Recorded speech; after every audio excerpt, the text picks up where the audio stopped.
Okay, so let's fix trigger finger. There's a three-step process. Boy, that's hard to do at this angle. Three-step process of how I fix trigger finger. And trigger finger is a problem where the sheath starts to adhere to the tendon, and people will find that their finger just kind of locks like this. So they wake up in the morning, their finger's like this, and they can't straighten it out. So they literally have to move it and try to stretch it out, and very often patients will come in with their finger like this, and it's very frustrating. So I'm going to show you the step-by-step process that I do. Number one, I use a Graston tool. Now these are patented tools that are used to break down scar tissue and remove adhesions and gain more pliability and flexibility, and I find that it works very well. So the way I do it is I don't do it directly on the tendon. I get on either side of the tendon. So imagine there's a metacarpal here, a metacarpal here, a metacarpal here, and a metacarpal here, where the tendon goes right along the middle. So what I'm going to do is I'm going to use some lotion, and I'm going to take this and I'm going to go right to the side of the tendon, and I'm going to go in this direction from distal to proximal, and I will just glide on the side of the tendon.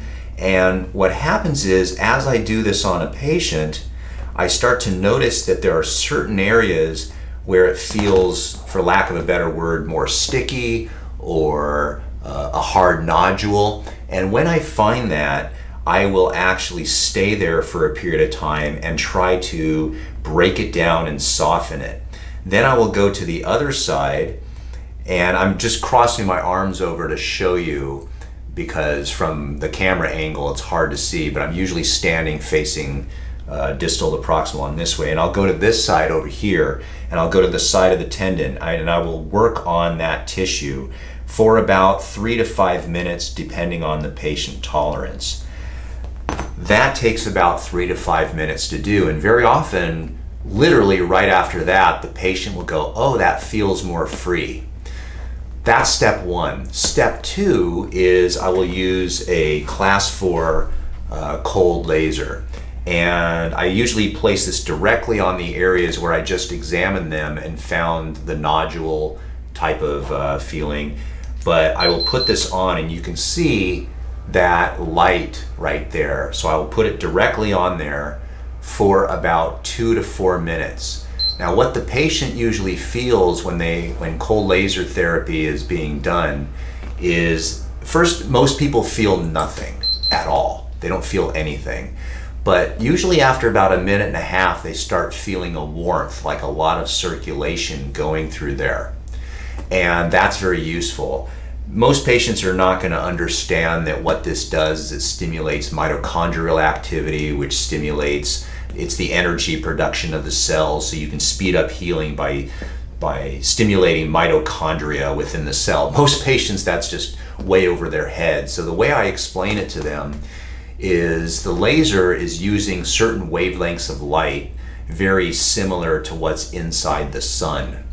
And if you were to take an outdoor plant and bring it indoors, it's not going to die, it's just going to wilt. It's not going to be as healthy. Most people understand that.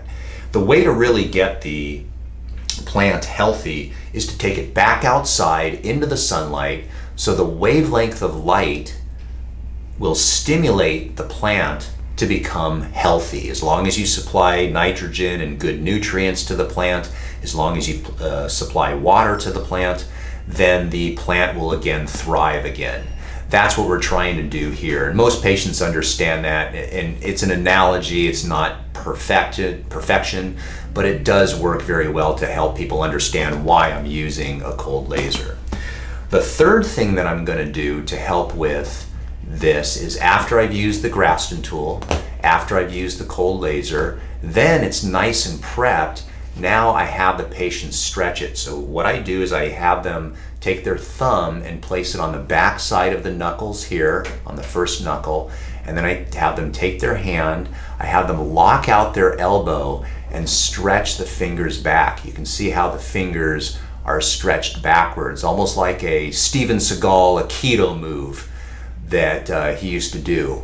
like that. So I'll have them stretch it for about a minute, and very often after a series of treatments, the patient is actually doing much better. Very seldom do I have to refer patients for surgery. There have been patients that have like rheumatoid arthritis or some other medical condition combined with a severe trigger finger that I have referred to surgeons for surgery where natural methods would not work.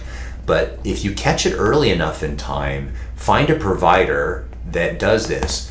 We do Zoom consultations, we do phone consultations, as well as in-office appointments. So if you're near my area, you can come in and receive treatment. If not, you can find someone else. But if you have questions, you can certainly call my office and ask. There is a fee for a Zoom consultation, but if you are interested in learning how to get rid of this, just give us a call. Let me know if you have any questions or comments down in the comment section down below. And also give me a thumbs up, subscribe to my channel, and see you on the next video.